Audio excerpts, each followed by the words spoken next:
Assalamualaikum warahmatullahi wabarakatuh. Barengan sama aku lagi Dina Ciprut ya. Tetap di channelnya Dina Ciprut. Nah, kali ini aku bakalan ngebahas seputar TKW, TKI atau BMI kalau sekarang ya namanya. Nah, eh kenapa kok bisa jadi TKW, Kak? Kenapa pilih jadi BMI, Kak? Kayak gitu. Kenapa harus keluar negeri, Kak? Gitu. Karena terpaksa. Terpaksa. Kalau nggak terpaksa aku nggak mungkin sampai sini kan. Nah, terus prosesnya gimana, Kak? Berapa lama, Kak? Gitu. Prosesnya beda-beda. Yang pertama emang kita harus daftar dulu ke PJTKI yang legal, pasti harus legal ya. Udah ada izin dari pemerintah gitu. Caranya gimana? Datang aja langsung, nggak usah apa namanya, nggak usah nyari perantara. Kita datang aja langsung. Karena aku kemarin juga datang langsung ke PT PJTKI-nya. Terus kita tanya dulu prosesnya seperti apa, terus syaratnya bagaimana, dokumen-dokumen yang harus dilengkapi apa aja kayak gitu. Nah, nyampe sana tuh aku langsung, karena aku udah mantep banget, aku udah apa ya, ya udahlah ke Hong Kong aja gitu, pilihan terakhir kan.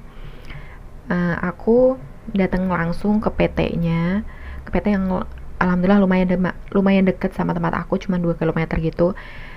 Kenapa aku pilih PT yang itu? Karena yang pertama deket rumah.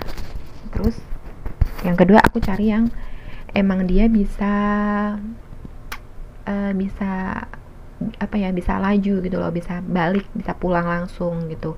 Karena ada kebanyakan PT PJTK itu dia harus nginep, nggak boleh pulang. Terus ya udah habis belajar mereka kegiatan ya tetap di di PT-nya itu. Tapi kalau di tempat aku, di PT aku itu nggak, pagi berangkat jam 8 masuk kelas, jam 4 kita baru balik. Nah, itu kenapa aku pilih PT yang di situ ya karena itu.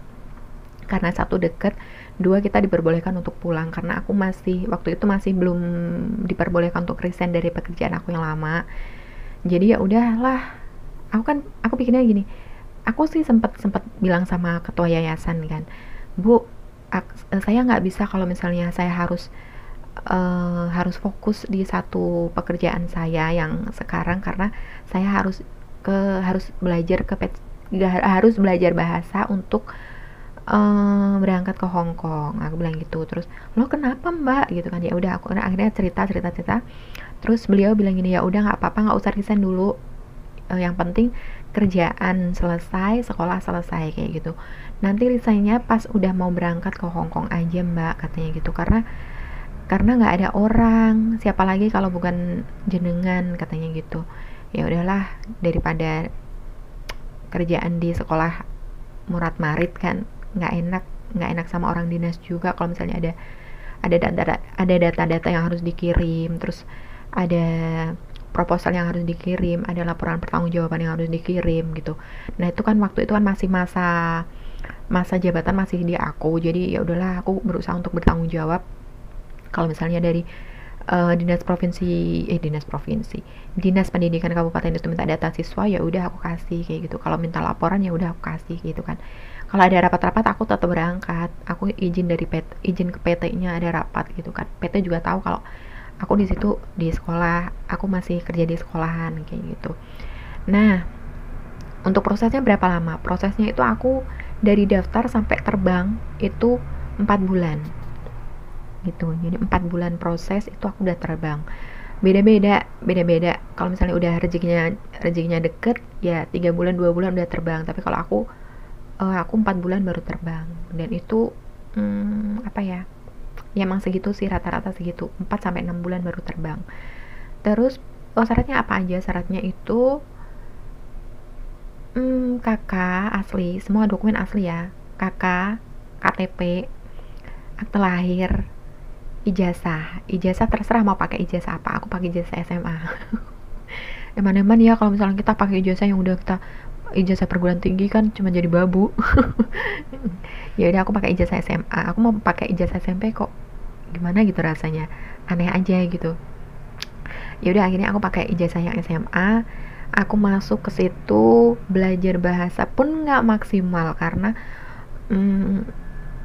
losinya, guru bahasanya itu beliau sakit. Jadi harus check up ke dokter rutin.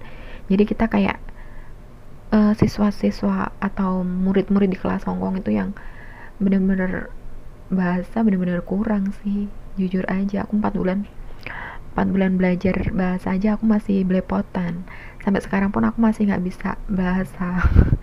Makanya majikan sering banget yang bilang, kamu tuh belajar bahasa, kamu tuh belajar bahasa gitu, bolak-balik kayak gitu. Nah aku udah belajar lewat YouTube juga, lewat ngobrol sama sama kakak aku kan, ada yang di sini juga. Tapi ya tetap aja dong dong. Karena bahasa kantonis tuh susah gampang. Gimana ya, masih kebalik-balik gitu. Aku masih bahasanya tuh masih belepotan gitulah. Nah udah gitu syaratnya, udah kan syaratnya kan.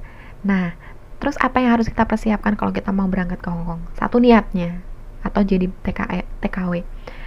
Satu, niat awal kita untuk apa gitu.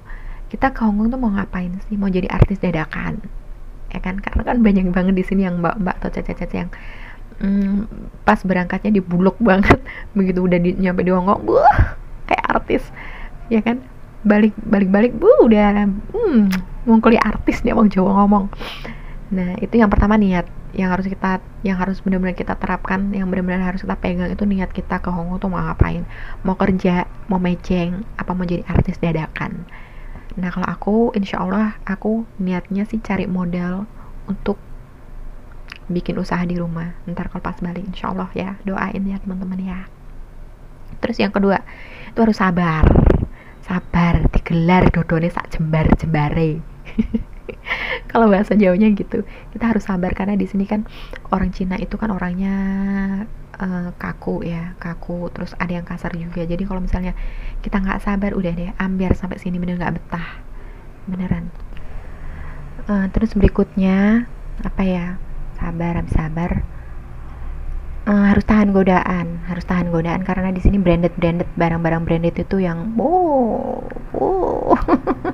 di setiap sudut mall itu ada barang-barang branded. Tapi alhamdulillah aku nggak mau beli barang branded dulu di sini.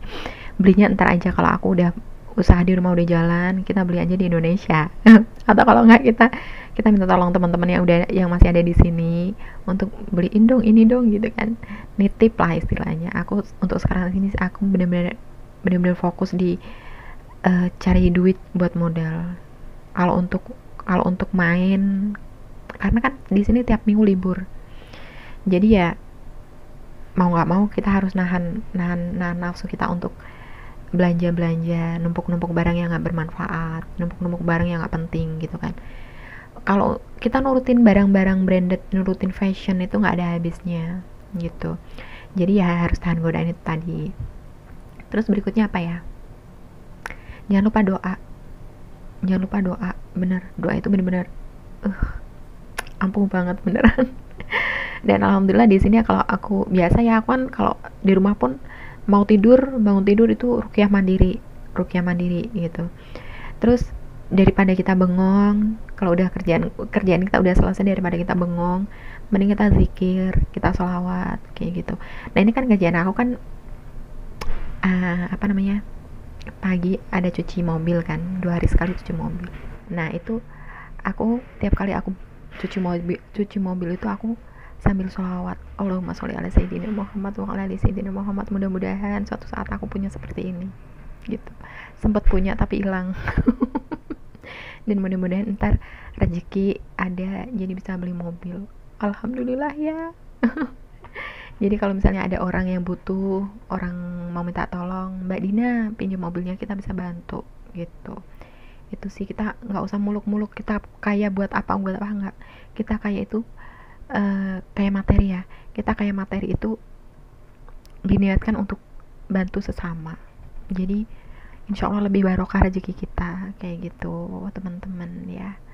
Ini bukannya aku sok suci, sok baik, sok apa, enggak ya, karena emang kayak gitu yang dari kecil aku emang udah